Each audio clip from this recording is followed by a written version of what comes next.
This is the bike that I've owned for the longest, and no, it's not a Wabi, despite them being the sponsor of this video. This bike actually predates my relationship with Wabi. This is Ricky, my all-city nature boy, and I've had it / it's been passed around from person to person as a loaner bike for the past 10 years. And at this point, even though I almost never ride this bike anymore, I'm never gonna sell it. I built up my all-city nature boy at a point in my life where I really shouldn't have been building a bike because I was a freshman in college and pretty much totally broke. My high school girlfriend and I both went to school in San Diego in a stupid attempt to try and make it work. And after just a few months of us both being at school, we ended up breaking up, which means she ended up breaking up with me. Don't worry, it all worked out. I'm married now. And I was suffering from diagnosed depression at the time, even before we broke up. And I just said, F it. I want to build a bike that can go long distances where I can ride around beautiful, sunny, mountainous, beachy San Diego and not have to think about my depression or my ex. I was riding a Kilo TT at the time, and while it was decent, as all Kilo TTs are, it did leave a little bit to be desired in that it was really uncomfortable to ride the super battered roads of San Diego. Also, why are San Diego roads so bad? Like, it's always sunny there. I don't get it. But mainly I wanted something that would be comfortable and be fast, and namely have wider tires. At the time, I was getting really into the idea of building an ultra long distance bike, something where I could carry stuff on the bike, fit wide tires that were just becoming more popular at the time, because back in 2014 to early 2015, the standard for bike tires was still like 23C, and anything above that was considered big. And I was reading the, I don't know how to pronounce his name, Jan Hain, sorry if I butchered that, blog and bicycle quarterly website at the time, and learning a lot about the actual real world science and benefits behind high volume, wide, fast rolling tires that were in practice actually faster than skinnier tires. It seemed like a win-win, and I wanted to be able to experience that for myself so that I could ride for hours and hours and not have to think about anything. I narrowed the bike choice down to 3 choices. Number 1, a Surly Steamroller, which I kind of strayed away from just because it wasn't exciting, as great of a bike as a Surly Steamroller is. Number 2 was the Wabi Classic, which was a little bit of a lower priority because it only fit 32C tires compared to like a Steamroller 38. And also the All-City Nature Boy, because it also fits 38C.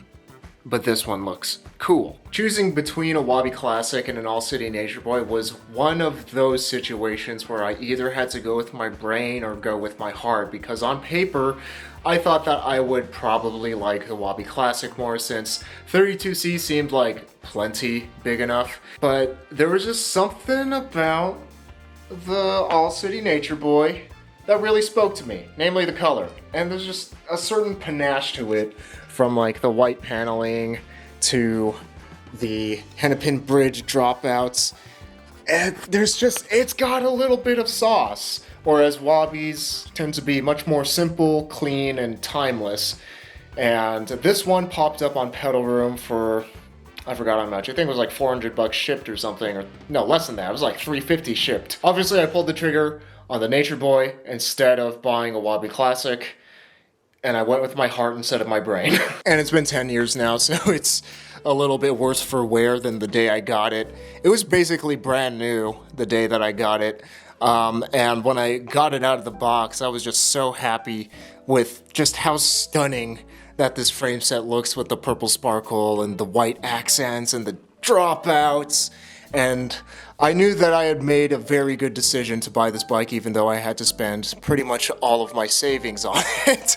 And I think something that's really underrated with bikes is that a lot of times we try to make it like a logical math decision, when I genuinely think that the most important thing for a bike is whether it excites us or not, because that will determine whether we actually ride it or not. And for whatever reason, there's just like a certain magic to the All City Nature Boy, especially the purple one, that just really speaks to me. And it's not just to me it speaks to, this is the bike that I've gotten the most compliments on just out on the streets, specifically from non-bikers. Just like out and around campus, a girl asked me if I could build her a bike because she liked the way that my bike looked so much. And while I was riding out in the streets of San Diego at a red light, a dude in a truck asked me like, hey, you willing to sell your bike? How much for it? And that just has not happened to me on any other bike. I totally get a lot of compliments on my Wabi Special, but it's mostly compliments from other cyclists who know more about like the nerdy things like the lugs, or people who appreciate the steel tubing that's on the Wabis versus the All City. And I've certainly turned a lot of heads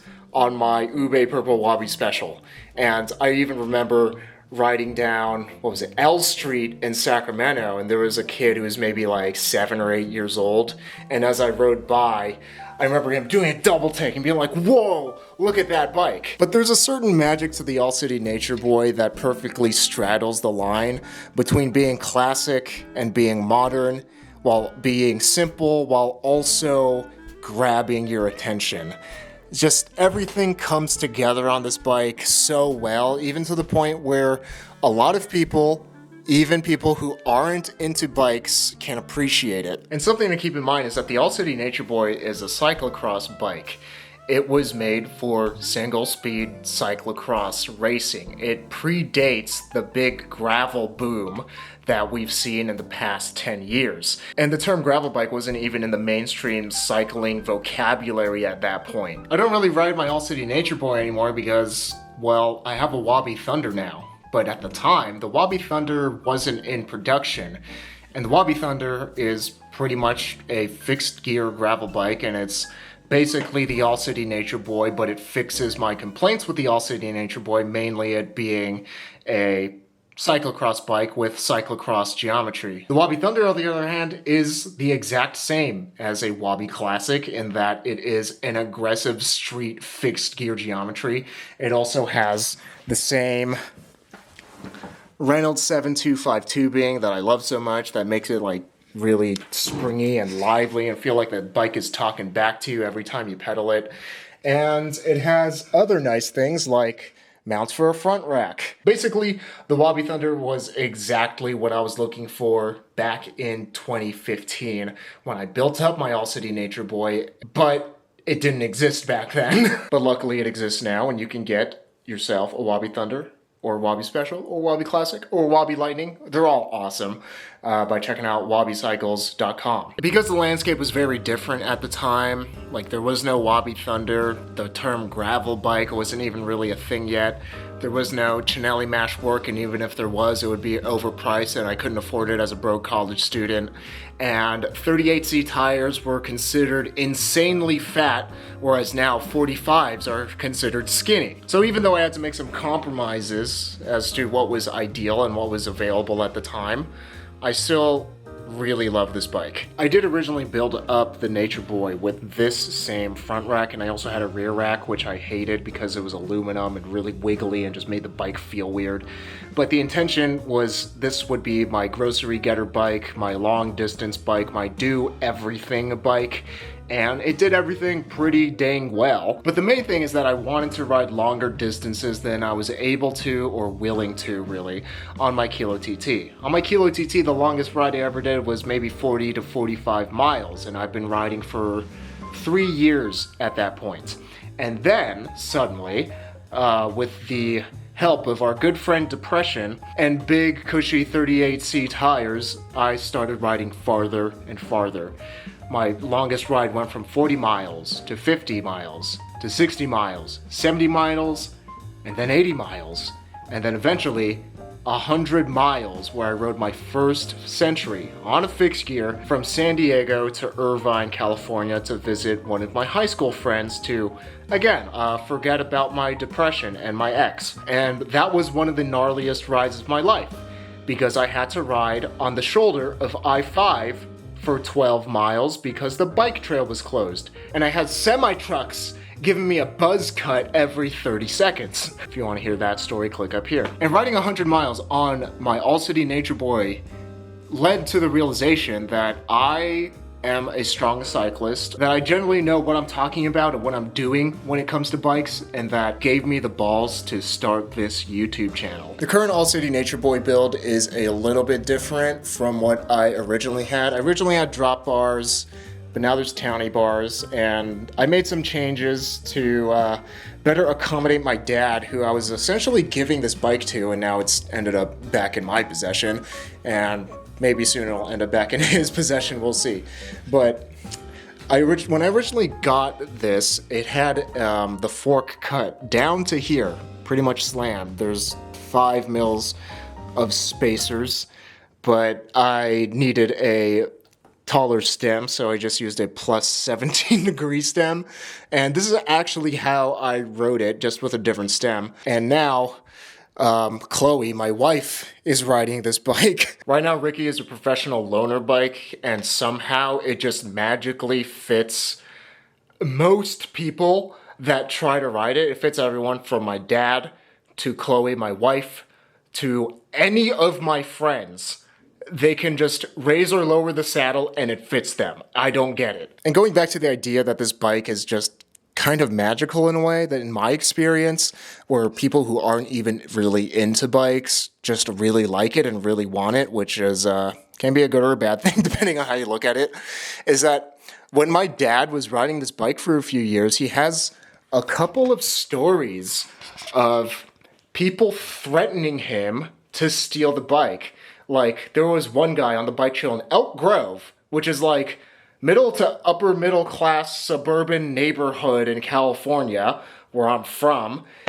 And there was a guy on the trail who was like trying to block his way so that he could like try to steal the bike. But luckily, my dad narrowly just got around him, had to ride off into the dirt path right next to the trail, and freaking booked it for his life. And another time, he was riding on the bike trail, kind of like by the Blue Diamond Factory here in Sacramento. If you remember back then, it was like a huge homeless camp. So kind of not a great place to be riding, honestly, even though it is the nicest bike trail in Sacramento. And he said there was a homeless guy chasing him on a Walmart's kids bike, saying like, "Hey, nice bike, let me get that bike." And like, again, my dad booked it for his life, and this guy pedaling like a clown on a tiny 16-inch wheel bike, trying to steal this thing from him. Definitely a little bit of like secret sauce going on with this bike. I don't know what it is. Because at the end of the day, it is kind of just a basic double-butted chromoly single-speed bike.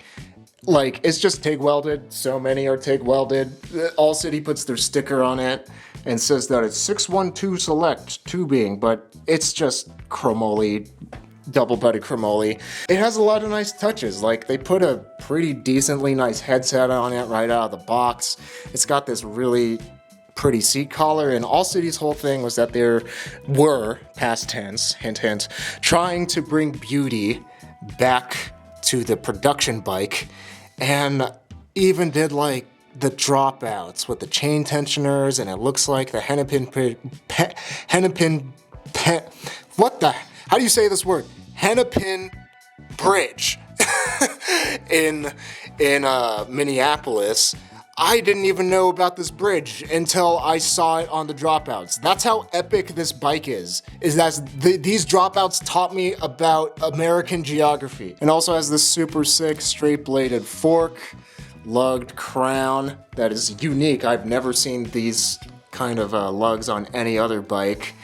And then the white tips and lugged at the end. Just super, super nice for being what is essentially a pretty basic chromoly single-speed bike. Also, another thing that is super nice is that it has internal cable routing.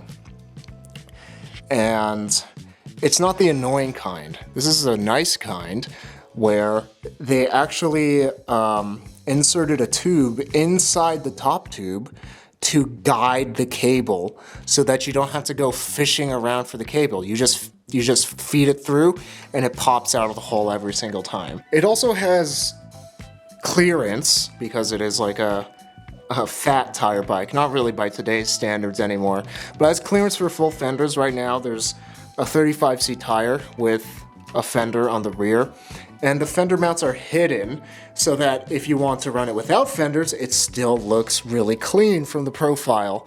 The front fender broke when I was trying to realign it, and then it just snapped, so whoopee. Also the head badge, I forgot how nice the head badge looks. It's even like pre-patinaed. And these are things that non-bike people aren't going to notice, at least on a conscious level, or even care about. But there's just something about the way everything on this bike adds up to make it feel really special. So back when I was riding it, there was the drops, there was a Brooks saddle. Now it's just a generic saddle and seat post where I don't even remember where I got it. I was riding it with the double bottle cages, but now that it's essentially Chloe's bike for the time being, she doesn't need that much water because we're not biking that far or in that hot of weather. And then right now there's the Sugino 75s. I bought these in 2015 from my friend Min, who just got these off of Craigslist, and he sold them to me for, I think it was like $150, which is very cheap by today's standards, but it was because some of the threads were stripped. And then when I tried pulling these cranks off, all of the threads stripped. Go check out that video, woohoo. But they're super patinaed. They were originally black, and even my friend Halshang, who came and visited me, and he rode this bike. He's the owner of Faith Gear in Taiwan. He rode this bike and he was like, "What Suginos are these? Are these limited edition?" I was like, "No, they're just old. Like, you have to earn this color." I actually have a story of trying to pull these cranks off with, I forgot what the tool was called, but basically it was a claw that tightens down as you twist a knob, and tried pulling it off that way. But all that happened was I ended up damaging the back side of the Spider, if you could see that, and now they're just stuck on here forever. Luckily it's a sealed bearing bottom bracket, so I don't really have to worry about it until it dies, which it's been 10 years and it hasn't died yet. So I was riding it fixed at the time, but right now it's single speed. Chloe tried fixed and she said it's too scary. Right now the gear ratio is 48-20. Oh, this is a Dura Ace chainring. I forgot about that. I got this for like $15 or $20 from a guy on Craigslist who was just selling me a bunch of his cogs, and he threw this in for not that much more. And the wheels are H Plus Sun TB14s. This is actually the very first pair of wheels that I bought. I bought these all the way back in 2013 from Velomine. They were on my very first fixed gear, the Motobi Trek, and then they went on the Kilo TT, and now they're on this bike, and they're still on this bike, and they will be on this bike until they die. They've been trued a million times, they've been crashed a handful of times, and they've always been able to pull it back to at least to a point where it is not rubbing the brakes. Back when I was riding, there were clipless pedals, but I just put on these flats from Wabi so that anybody can ride the bike. I'm not gatekeeping the bike with special shoes. Anybody can ride this professional loaner bike. But I really treat this bike as a beater bike. I only work on it maybe once a year. You can see how much dust it collects. It's kind of gross, but it still gets ridden, it still rides super smoothly, and whoever rides it doesn't really care that there's not a whole lot of lube on the drivetrain. The Nature Boy is just like a very good blank canvas of a bike. Before there were bikes that were specifically designed to do lots of things, because you can build it at pretty much however you want and it will get the job done. But I'm never going to sell the Nature Boy because, well, All City, they recently closed their doors. They're never going to be making these again, and regardless of value, I just want to keep it because it's still a really great loaner bike that I just don't really care what happens to it. And if I were to sell it, I would get maybe $600 for the complete bike, not a ton of cash. When I look at this bike, because I've had it for so long and I've done so many things on this bike and I've had so many friends ride this bike and ridden with them and gone on so many fun rides either on this bike or with this bike, I just see so much of myself and so many pivotal moments of my life, from having my heart broken to getting over depression to graduating college to riding my first and second and maybe third centuries on this bike to starting this YouTube channel. There's so much of me in this piece of steel. And the fact that it's still fully functional just magically fits everybody and is still being ridden by my wife. Like, when I bought this bike, I didn't even know, I never thought about marriage, and now I'm married. Like, that's crazy. And now my wife is riding this bike. And that's something that's really special to me, that there's so many memories in my All City Nature Boy, and I only keep on making memories with this thing. Although I don't even ride it anymore, this bike is legendary.